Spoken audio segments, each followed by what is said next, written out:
It is genuinely baffling to me that a specific subset of the population actually gets a dopamine hit when the doorbell rings. Invite people into their homes and don't immediately feel like a medieval castle guard watching the gates be breached.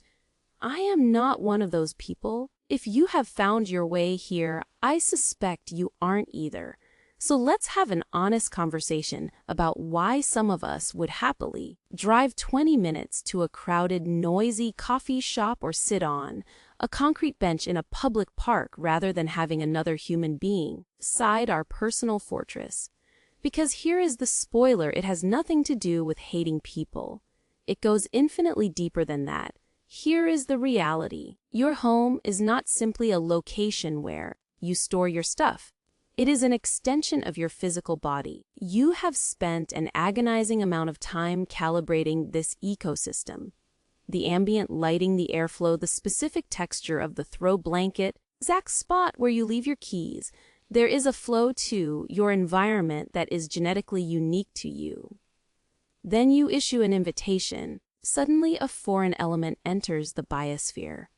Someone is sitting in the chair that is molded to your posture. They are using your hand towels. They are breathing the air you have carefully conditioned. Psychologists refer to this concept as environmental comfort, which is the state of being perfectly synced with your surroundings. For us, that synchronization is delicate. It isn't that you are messy, it's that you are disrupted. We call it hosting, but let's call it what it really is, a logistical nightmare comprised of 10,000 invisible burdens. First, there is the cleaning, but not the normal maintenance cleaning you do for yourself. This is perception cleaning. You are suddenly scrubbing baseboards and judging the age of your bathroom grout because you are convinced your friends are secretly health inspectors. You start noticing dust on top of the door hinges. Who looks at door hinges? You do now that you are terrified of judgment. You have to tackle the catering calculus. It's never just ordering a pizza anymore. It's navigating a minefield of dietary restrictions and preferences. One friend is keto, another is gluten-free, and a third stops eating solids after 8 p.m. You find yourself at midnight researching almond flour crackers that don't taste like cardboard. And the beverages. You can't just offer water. You need a full inventory, sparkling, still, herbal, caffeinated. You are essentially running an unlicensed bodega from your kitchen. This is what we call cognitive load, the sheer amount of processing power your brain requires to function. Hosting is a cognitive overload event. Your brain is running a marathon of calculations, managing timelines, reading social cues, anticipating needs, and solving problems in real time. When does the small talk sig into dinner? How do you maneuver people away from the kitchen when you need to cook? What if the bathroom traffic jams? Is a game of logistics chess that you are losing before the first guest even arrives. When you open your door, your living room transforms into a theater stage. You are the playwright, the lead actor, and the stage manager, all wrapped. One ball of nerves. There is a psychological phenomenon known as impression management, which is our attempt to control how the world sees us. Hosting cranks the volume on this up to the max.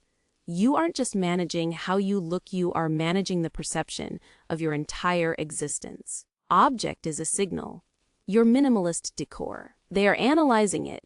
Your unread books. They are judging the titles. If you've ever felt like your furniture is being auditioned, you need to subscribe to Quiet Pressure Sketchbook, because we talk about these exact neuroses all the time. If your friends are the least judgmental people on earth, your amygdala does not believe that. Your brain is convinced they are conducting a forensic audit of your life choices based on your coaster selection. Here is the twist. If you are an introvert, this hits different.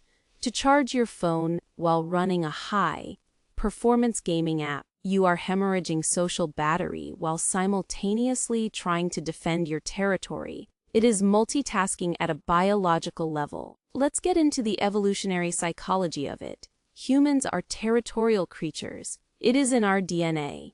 Your apartment is your cave, your safety zone, where you dictate the laws of physics. Then you lower the drawbridge. Environmental psychologists study how we claim and defend space. Home is the ultimate expression of that claim. It is the one place where you can be your raw, unedited self. You can wear ugly clothes, sit in silence for 3 hours, or eat cereal for dinner. But when the sanctity of that space is breached by guests, you have to put the mask back on. You can no longer just be. You must perform. The atmosphere changes. You are trying to maintain the vibe you built while absorbing the chaotic energy of others. It isn't about the mess they make, it's about the energetic footprint they leave. Their voices bounce off the walls differently. Their movement breaks your stillness. Your recharge station has become a public venue. If you deal with sensory processing issues or anxiety, this is amplified. Having people in your personal space feels like someone rearranging the furniture inside your brain without asking. Your home is not just comfortable, it is precisely comfortable.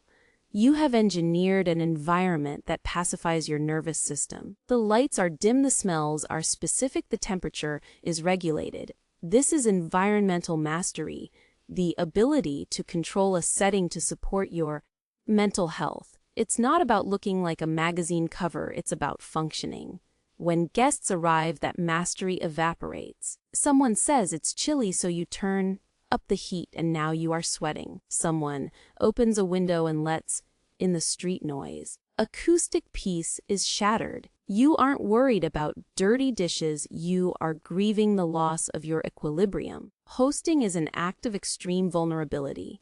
You are peeling back the curtain and letting people see the backstage reality of your life. It is an intimacy that you just do not get meeting for happy hour.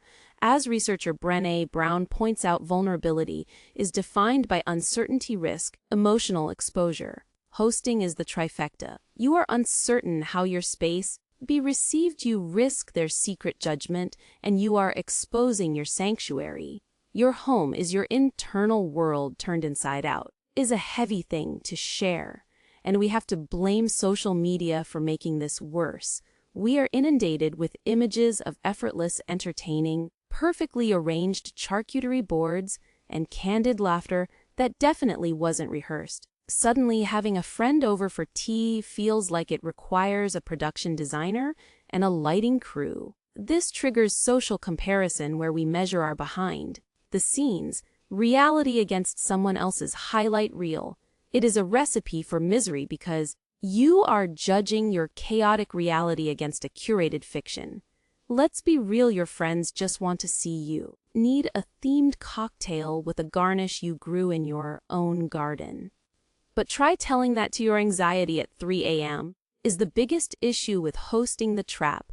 When you meet friends at a bar or a park, you possess the ultimate power, the exit strategy. The vibe dies, you can fake an early morning meeting. If you get overstimulated, you can leave. You have autonomy. But when people are in your living room, you are a hostage in your own home. You cannot escape. You have to ride out the social interaction until the socially acceptable window closes, which could be anywhere from an hour to an entire agonizing evening. Lose control of your ability to self-regulate. You can't retreat to your bedroom. You must stay present, smiling, and engaged in the very place where you usually collapse.